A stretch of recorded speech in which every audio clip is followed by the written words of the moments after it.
సినీ నటుడు మోహన్ బాబు వైసీపీలో చేరారు. ఈ మేరకు పార్టీ అధినేత జగన్ తో మోహన్ బాబు సమావేశమయ్యారు. ఏపీలో వైసీపీ తరపున మోహన్ బాబు ప్రచారం చేయనున్నారు. ఇదే అంశానికి సంబంధించి పూర్తి సమాచారం మా కరెస్పాండెంట్ లలిత అందిస్తారు. లలిత,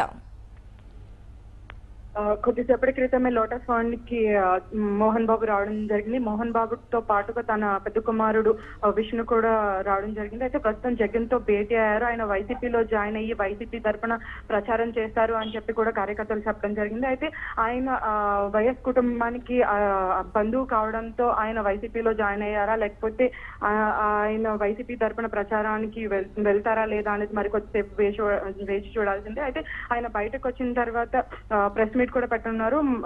బయటకు వచ్చి మీడియాతో మాట్లాడుతూ కొంచెం ఆయన ప్రచారానికి వెళ్తారా లేదా అనే దానిపైన కూడా మాట్లాడనున్నారు. హరిప్రియ, లలిత, అయితే మోహన్ బాబు వైసీపీ తరపున ప్రచారం చేస్తే అది వైసీపీకి ఎంతవరకు ప్లస్ అవుతుందంటారు? ఇప్పటి వరకు అయితే ఆల్మోస్ట్ చాలా మంది సినీ నటులు కూడా వైసీపీలో జాయిన్ అవడం జరిగింది. రీసెంట్ గా జాయిన్ అయిన అలీ అయితేనేమి, ఇంకా జయసుధ, వీళ్ళందరూ కూడా సినీ నటులందరూ ఆల్మోస్ట్ వైసీపీ వైపే మొగ్గు చూపుతున్నారని చెప్పవచ్చు. అయితే తాజాగా ఇప్పుడు మోహన్ బాబు కూడా వైసీపీలో జాయిన్ అవడం వల్ల వైసీపీకి కొంత మేరకు ప్లస్ అయినా చెప్పొచ్చు. ఆయన ప్రచారానికి వస్తే ఆయన బేసిక్ గానే డైలాగ్ కింగ్ అనేది ఒక ఇది ఉండడంతో ఆయన వల్ల కూడా కొంత మేరకు పార్టీకి ప్లస్ జరుగుతుంది అని కూడా చెప్పవచ్చు. హరిప్రియ, రైట్, థ్యాంక్ యూ లలిత.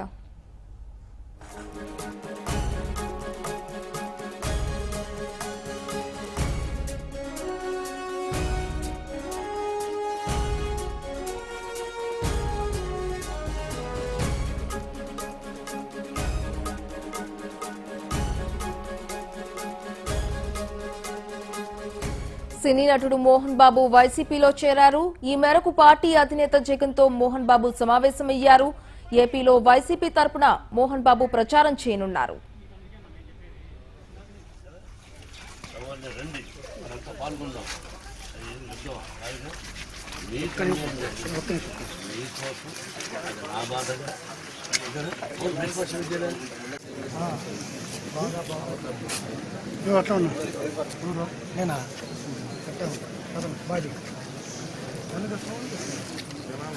మీకు అబద్ధం చెప్పను, మీరు బ్రేక్ఫాస్ట్ చేయలేదు కానీ నేను కాస్త తిన్నాను, ట్యాబ్లెట్స్ వేసుకున్నాను.